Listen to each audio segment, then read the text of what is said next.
สิเวชูเบิ้งเลยสิต่อทอลงไม้ตัวนะครับในใดเฮ้ยมาคลองกันโจ๊กคลองกันประตูนเบาแก้วอยู่บ้านบ่าวมาซอยบ่าวยาวแน่โทรศัพท์ไม่ขอนะแม่มาซอยขอนะแม่35 36 37 39 40 41 42 43 44 45 46 47 48 49 50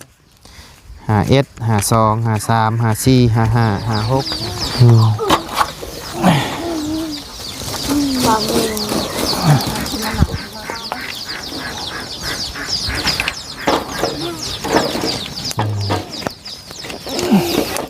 มาพี่น้องเลยเฮ็ดยังอ่ะอย่าไปเฮ็ดว้าวอีหลีได้นี่เป็นนะขอกินแน่บ่ได้พอนี่ข่อยมีแนวกินให้อยู่นี่เอาเนาะมีเมนูมาให้เฮ็ดได้นี่โอ้ยนี่อ๋อซีดเลยเฮ้ยโอ้จังซั่นน่ะเก็บโอ้ยเนาะโทรบอกไปก่อนบอกอย่าพาวเอ้ยนึ่งข้าวอยู่ป่ะนึ่งข้าวอยู่ป่ะโอ้พอดีว่าได้มื้อนี่นึ่งอยู่ป่ะลายอยู่ป่ะซื้อสิ้นมาแล้วทั้งขาซื้อสิ้นค่อยตายฮะไหวว่าสิ้นงัวเผาเอ้ยนี่นะสบายดีเด้อพี่น้องเด้อน้ำถักได้ได้ก็กินนี่เก่าได้บ่ได้ฮะเพื่อจะได้มีหิวก่อนมันบ่ขอกินนี่ได้จ้ะนี่เบาเงาแล้วขอกินนี่ได้เอากินว่าฉันว่าที่ได้กินง่ายก็ให้ดูใช่อ่ะกาหม่องด้วยแล้วนี่อันยังค่อยชื่อมาครบไปแล้วนี่เกลือแปลกปิ้งนัวอยู่นี่เบิดนี่ไล่เพิ่นออกจ้ะหม่องเตียงฮะให้เป็นไปแทนไล่ออกเลยบ่เอาไล่เอาแล้วมาแล้วมาบ่ทันครับพี่น้องเอ้ยเพิ่นเจาะแล้วว่าแหละตีเท่าพวกเราอ่ะออกแล้วจะว่าสิเบาแก้วโดยจะว่าเบาแก้วมากบ่ทันมันจะตัวเองไม่โอ้เฮาว่าซะพอดีแวะหาทั้งน้องน้อยเพิ่นพี่น้องเอ้ยจะว่าใส่เบาแก้วมื้อนั้นได้โดยโอ้บ่แก้วยังบ่มาอยู่เนาะว่ะไปแล้วว้าวไอ้มือเรามาเจาะของเราเนี่ยงานเราโดยว่าสิลาวันนี้เฟิร์นหวานเรียบร้อยแล้วนะป้าใช่ปะเฮ็ดยืนให้กินก่อนพี่น้องโดยหรือว่าทั้งอ้ายแล้วอย่างอ้ายเรากินข้าวน้ำก่อนได้เนาะเฮ้ยแล้วถามน้องกันถามอ้ายแล้วก็เรากินอะไรต้มไก่เรากินนะบ่ใช้ทั้งอ้ายแล้วเด้ถามอ้ายแล้วก่อนจะมาอ้ายแล้วพาวแล้วยังคันบอกคันอ้ายแล้วมาพาวกันสิชวนกินข้าวกินอย่างน้ำกันนะพาวไปไหนแล้วอ้ายช่างเจาะทั้งใหญ่เมื่อเราจักเมื่อไรหับแทนได้เงินนี่โอ้หับนะบ่ได้เอาเลยเลยเจ้าหับแทนคอยให้หับได้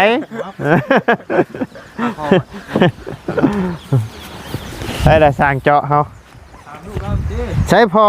พอเจ้าไปใช้บุรุษย่องมันน่ะเราไม่อยากเข่ากล้องในเรานะเข้าเลยเห็นกล้องไงมันบ่ตอดนะเฮ้ยบ่เข้าก็ได้มาไปหาบ่ยาวมีแต่จัดการเลยเดี๋ยวถ่าอ้ายเรามาก่อนจังหน่อยนึงเนาะจังไอ้นั่นจังจ่ายพี่น้องเลยน้องนิ้วไปพุ่นบ่มาซะน้องผัดไส้เดี๋ยวกินข้าวน้ำกันก่อนได้กินข้าวกินน้ำน้ำกันก่อนได้พอดีว่ามีทั้งแม่เราให้ซื้อกับข้าวกับน้ำมานะกินข้าวกินน้ำน้ำกันกินว่าแต่ซิโน่บ่แม่นแต่เช้าแล้วโดยสบายดีซื้อมาสู่ไอ้สร้างเจาะเพิ่นนี่แหละแล้วก็ทั้งครอบครัวไอ้เรานี่แหละกินน้ำกันบัดทุกคนเพิ่นว่าเนาะเพิ่นเฮาว่าสิขึ้นไปหาสายผ้าโอ้ยอย่าพาวสายผ้าเอาสายแถวนี้ก่อนกินข้าวน้ำกันก่อนเป็นถาเอาเครื่องอยู่ได้ถาเอาเครื่องโอ้ยมือใหม่ก็ได้นะกินน้ำกันก่อนได้หัวยากดอก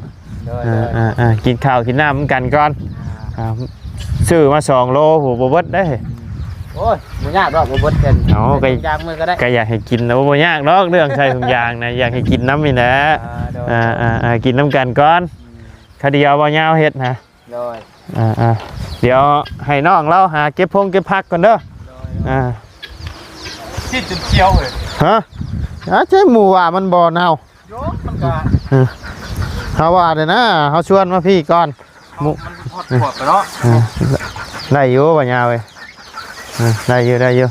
สบายดีเด้อสบายดีใช่เก็บแล้วบ่ผักนะผักมาใส่ลาบใส่ก้อยนี่ไปเก็บผักไปว่าไรบ่ได้ซื้อผักพี่น้องเอ้ยเพราะว่าในสวนเรานี่ผักหลายอยู่พี่น้องเอ้ยก็ได้ซื้อแต่ผักหอมรวมแล้วก็ก็ชื่อมาครบอยู่ว่าบ่ยังข้าวคั่วยังอยู่ในนี่เบิดแหละมีอยู่ชื่อมาอยู่ชื่อมาครบไปเลยนี่น้ำปลาขาดแต่เกลือบ่ยาวเว้ยบ่ใช่ก็ได้เนาะน้ำปลาก็ได้แต่เนาะลาบนั่นแหละหรือว่าซอยจ้ำบ่ลวกจ้ำหั่นนะเฮ็ดเจียวแล้วก็ลวกจ้ำเอาเฮ็ดลาบน้ำสิ้นงัวเผาพี่น้องใส่กระโตกนะ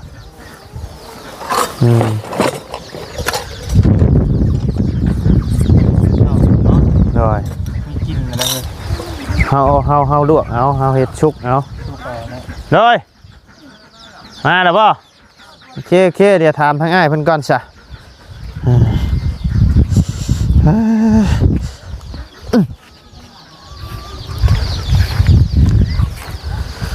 ทานข้าวกินน้ำกันก่อนเด้ออ้ายเด้อยันบ่ได้อยู่บ่โดยสบายดีเนาะยันบ้านั่นเพราะว่ามีทั้งแม่แล้วว่าให้ชื่ออย่างมาสู่ทางสร้างเจาะเพิ่นกินน้ำเด้อว่ะเนาะ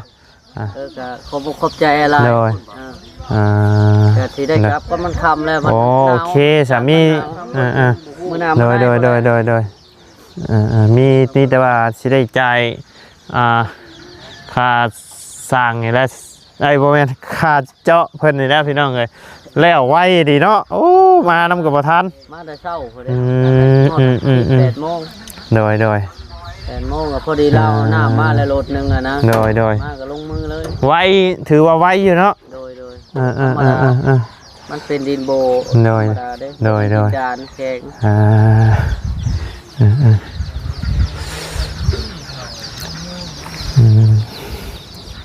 โอ้นะไว้เลยพี่น้องเลยพูเถอะ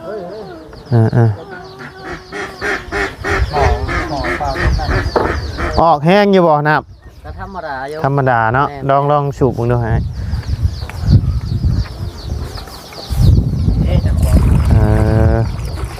โอ้ออกแห้งกว่าของอันนั้นอีกเลยนี่เนาะ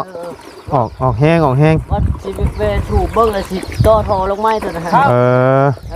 ในใดเฮ้ยมาคลองกันโจ๊กคลองกันบ่ตูนเบาแก้วอยู่บ้านบ่าวมาซอยบ่าวยาวแน่โทรศัพท์ไม่ขอน้ำแม่มาซอยขอน้ำแม่หาได้น้องผัดไทยเด้ออันมาพี่เจ้าฮะชื่ออย่างไรลืมชื่อเพิ่นอีกเลยชื่อยังวะ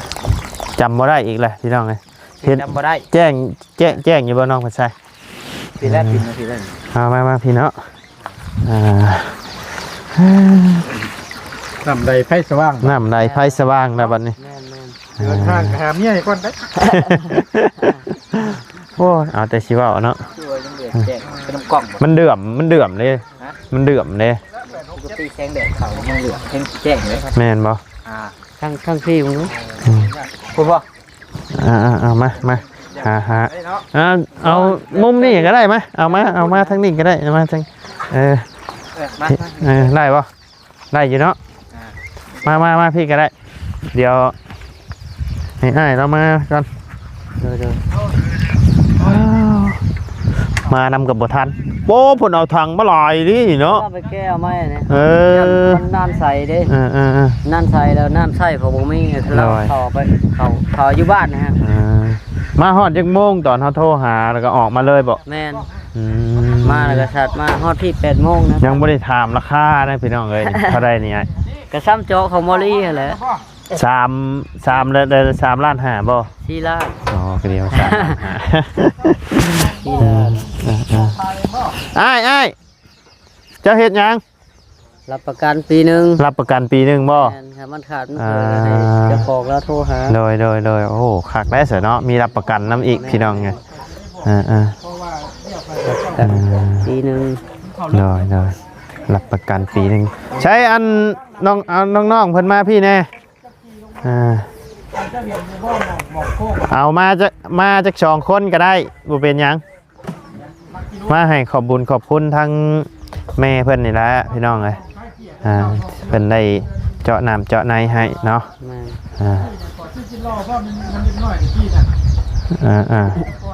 ซ้ำนั่นก็ไล่แหละ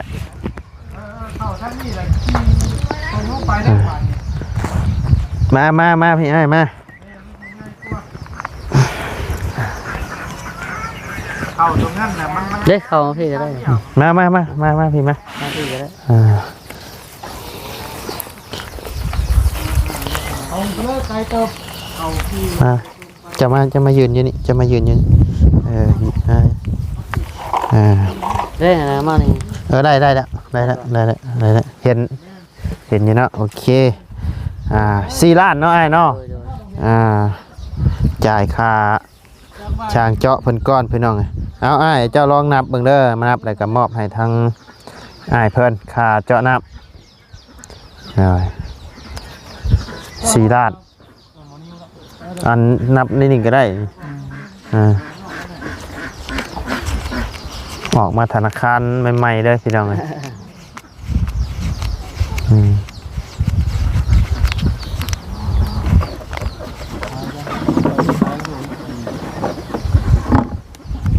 ใช่นับแห้งๆดูนับมีเสียงน้ำมันมีเสียง เฮ้ยคนบ่ได้ยินน้ำเนี่ย1 2 3 6 7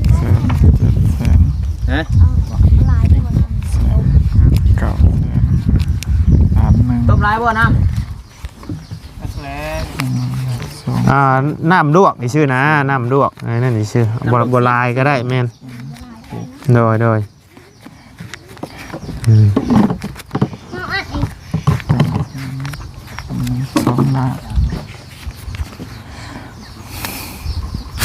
ลืมเลย1นับไว้นะ มาเฮานับให้ก็ได้มา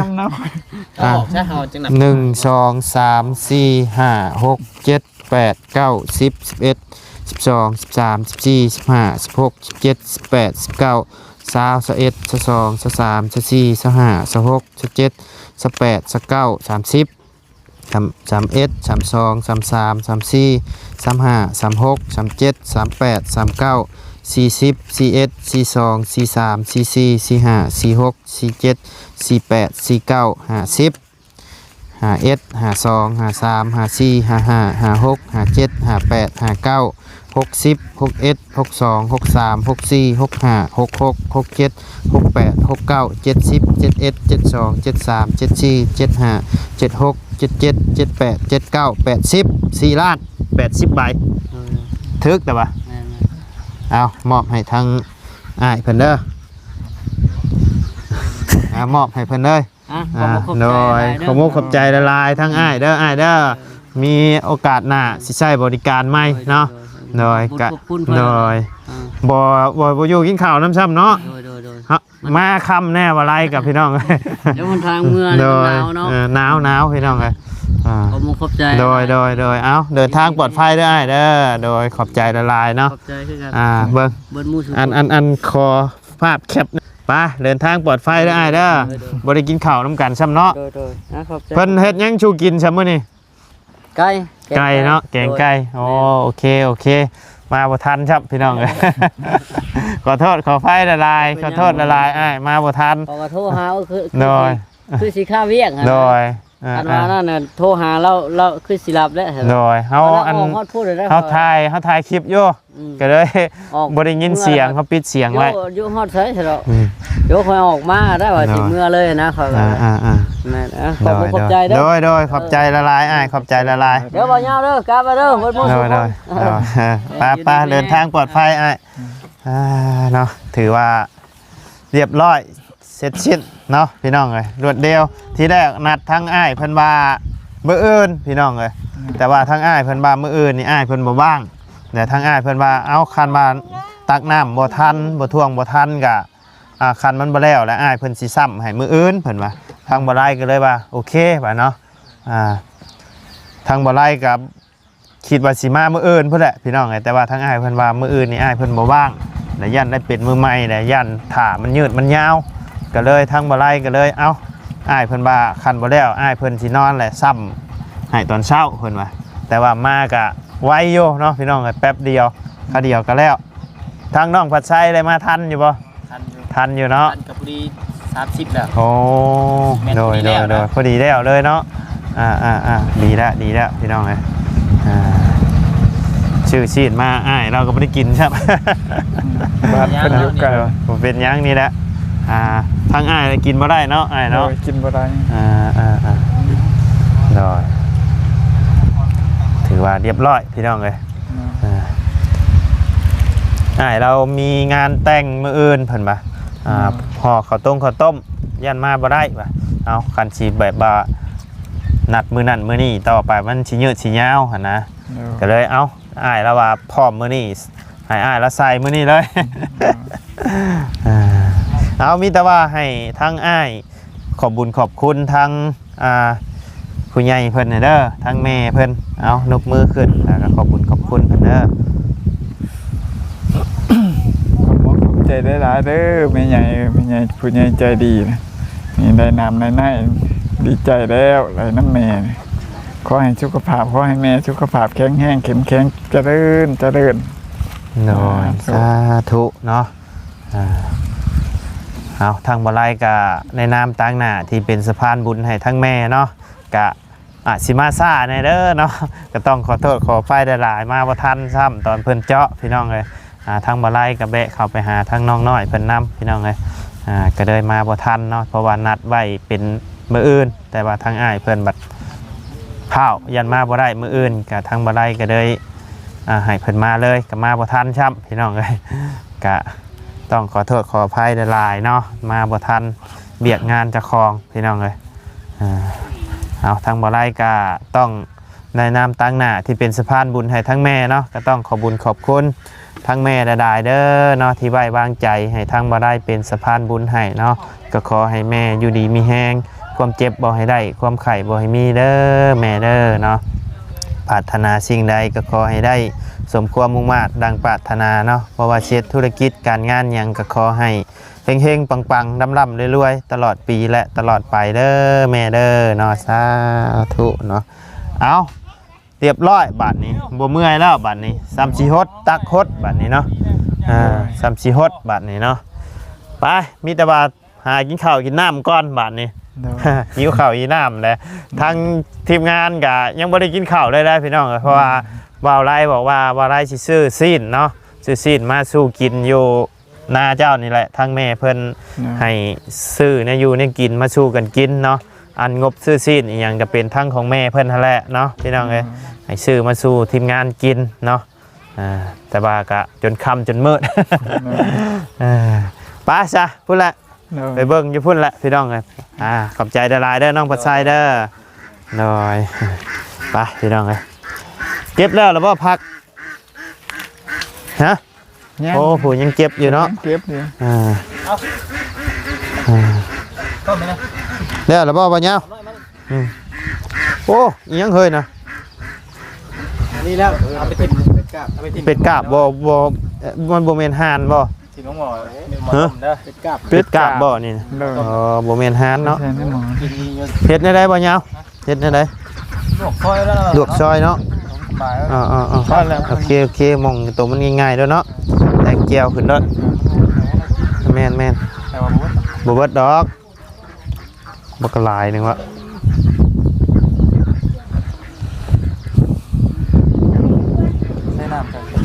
ปุ๊บอยู่ท้ายรถปุ๊บโอเคเด้อ เขานั่นนะข้างบ่ จะอยากหรือบ่ หนึ่งบ่ จะอยากหรือบ่ เดี๋ยวเราพักก่อน ยันเฮายันบ่ทันกินได้เขา โอ้ผักสลัดนี่กำลังพวมอ่อนเลยได้อนี่เนาะ หาเมื่อยมาเอาพื้น สบายดีเด้อเอ้ยเด้อ สบายดี โดยไว้เนาะทางสร้างเพิ่นก็ก็เฮาสิบอกเพิ่นอันมามื้อนี้น่ะทางเราว่ามื้ออื่นน่ะเราบ่ว่างแต่เฮาย่ามันดนเฮาก็เลยโอเคให้เพิ่นมาเลยว่ามาซ้ำเอาตอนเช้าเอาก็ได้คันน้ำบ่ทันเพิ่นว่าแต่ก็ทันอยู่เนาะ หล่นนี่ เดี๋ยวของเจ้าว่ายันบ่ทันว่า อันนี้เคยย่างว่าโดดกันยันเพิ่นบ่ว่าง อ๋อโดยเอาเฮาใส่เพิ่น ปุ่ง เนาะ ไว้แล้วก็อัดประตูไว้แล้วเป็ดออกนะ โดย บ่ว่าง โดย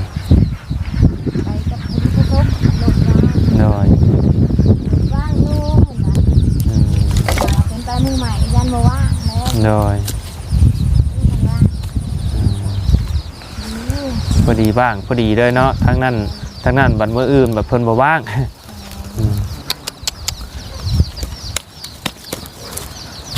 คือสิยังบ่ขมดอกนี่เนาะ บ่ต้องใส่ถุงใส่แก่ดอก โดย เก็บพื้นไปใช้ตอนนั้นได้แล้วล่ะ ก็บ่เคยใส่ถุง มีแต่ใส่ขี้เกียจเอาเนาะดีแล้ว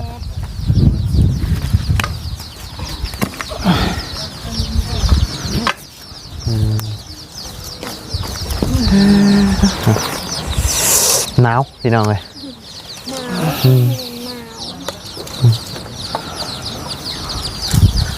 เอาเด้อน้ำอยู่ท้ายรถฮะ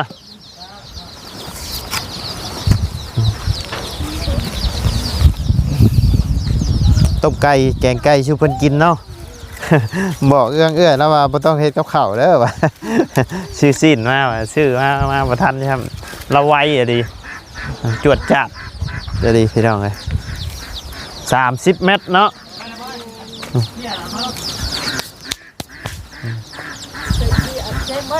น้ำยังบ่ทันโพดเสียดายตื่นมันน่าจะเต็มหม้อเขา โอ้ ใส่ จะเอาออกเทออกรถน้ำนะ เพราะว่ามันลูกซีนล่ะไปที่ได้ล้างแม่ มึง ถอกออกรถถอกออกว่าอ่า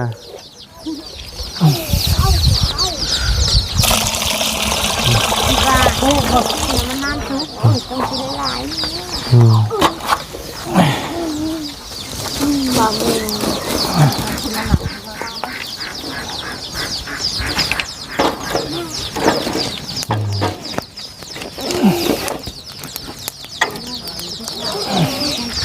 เนาะ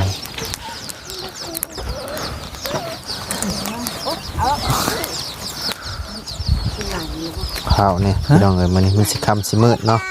มาเป็นค่ำจนมืด นะเขากับเขาแข็งมันจะไปเบิ่งเทียงพวกนั้นเนาะเขาเนาะ ยังไปยังไป โอเคสัปปะเนาะพ่อแม่พี่น้องสำหรับคลิปนี้ทางบ่ไล่ก็จะได้ขอจบคลิปปิดคลิปลงไปเพียงสำนี้ก่อนเด้อพี่น้องเด้อเดี๋ยวพบเจอกันในคลิปหน้าเนาะสำหรับคลิปนี้ไปละพี่น้องสบายดีเด้อเอ้ยเด้อโอ้ยไปพี่น้องเลยไปละ